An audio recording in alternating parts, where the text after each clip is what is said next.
Magical mango tree.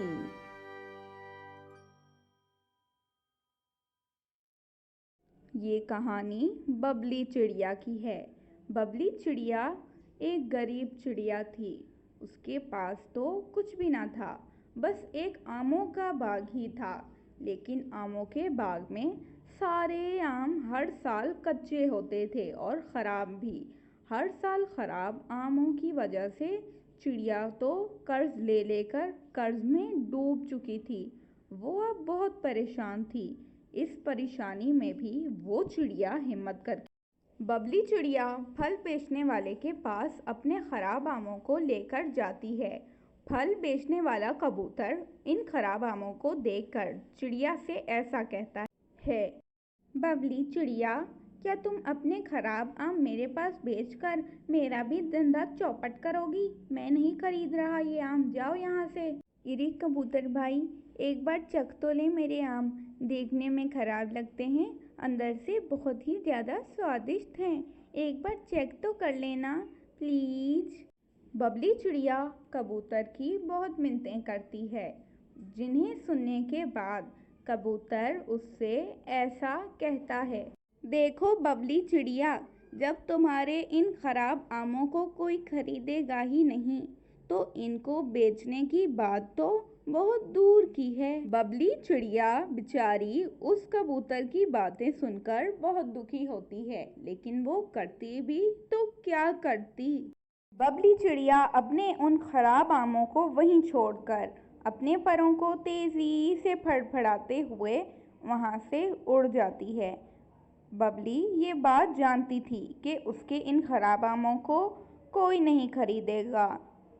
Babli बेचारी अपने घोंसले में आकर बैठती है कि वहां पर उसके घर के सामने वाला कालू कौवा, जिससे बबली ने बहुत कर्ज लिया होता है, वो बबली को देखकर उससे ऐसा कहता है, अगर 2 दिन में मेरा कर्ज वापस ना किया ना बबली, तो मैं तुम्हारे इस घोंसले को तोड़ दूंगा। मुझे मेरा पैसा वापस चाहिए।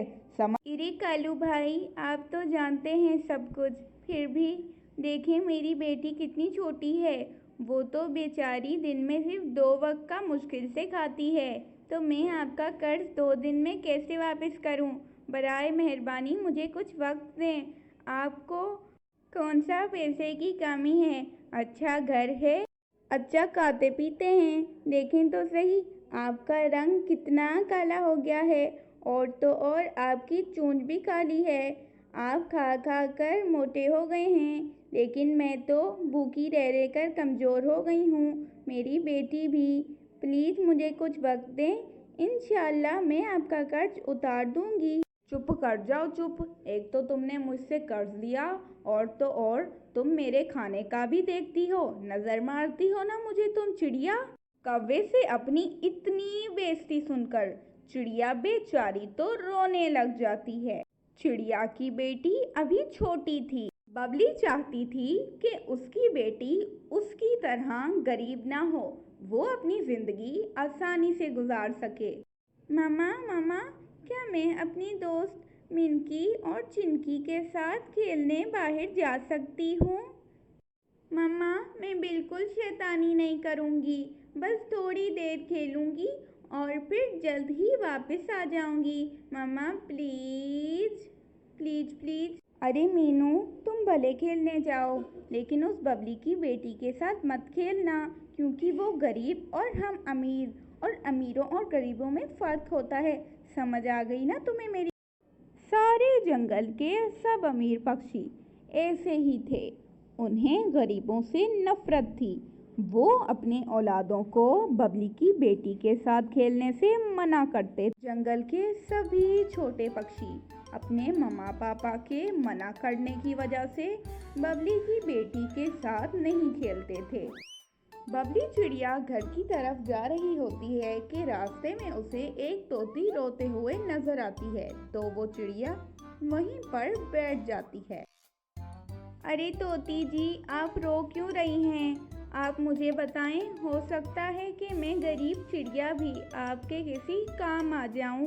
अरे चिड़िया, मैंने 2 दिन से कुछ भी नहीं खाया, मैं 2 दिन से भूखी हूँ। और फिर चिड़िया तोती से ऐसा कहती है, बस इतनी सी बात, ये लीजिए मेरा दाना और इसे खा लीजिए। आप रोएं मत, इंशाल्लाह अल्लाह आपकी मुश्किलें आसान करेगा। अपना दाना दे देती है और फिर अचानक से वो तोती गायब हो जाती है और उसकी जगह पर एक बहुत खूबसूरत सी परी आ जाती है और वो चिड़िया से कहती है, अरे चिड़िया, ऐसे क्या देख रही हो? मैं तोती नहीं, एक परी हूँ। मैं यहाँ हर आने जाने वाले पक्षी का इम्तिहान ले रही थी और तुम पहली पक्षी हो जो इस इम्तिहान में कामयाब हुई। क्यों होती हो तुम परेशान, ओ प्यारी चिड़िया?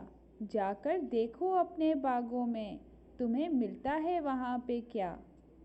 चिड़िया से ये बातें करने के बाद वो सुंदर परी वहाँ से गायब हो जाती है। बबली चिड़िया तेजी से अपने घर की जानिब उड़ जाती है। बबली चिड़िया जैसे ही अपने आमों के बाग में आती है तो वहाँ पर उसके खराब आम नहीं होते, बल्कि उसकी जगह पर सोने के आम लगे होते हैं। ये देखकर बबली चिड़िया की आंखें फटी की फटी रह जाती हैं। बबली चिड़िया ये बात समझ चुकी थी कि ये उस परी की मदद करने की वजह से हुआ है। बबली चिड़िया बहुत खुश होती है।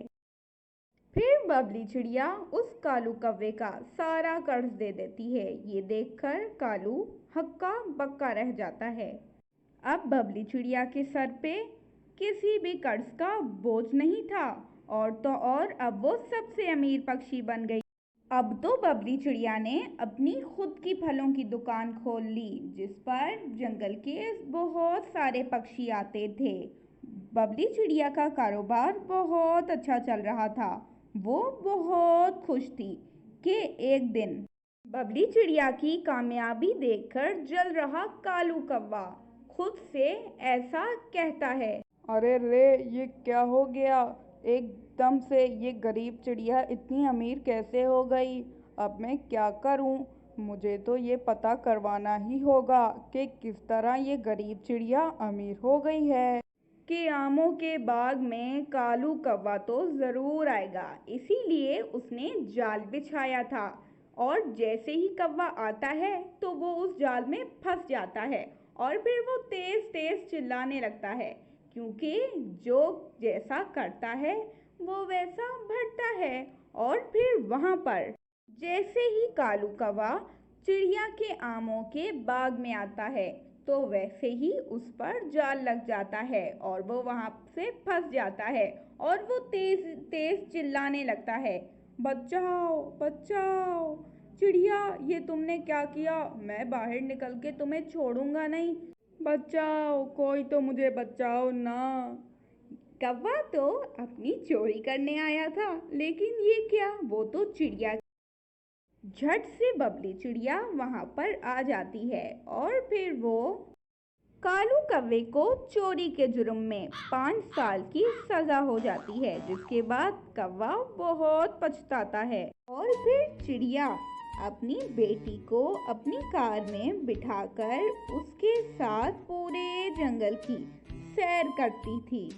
दोस्तों, आपको हमारी ये कहानी कैसी लगी हमें कमेंट करके ज़रूर बताइएगा और हमारे चैनल को सब्सक्राइब कर दें।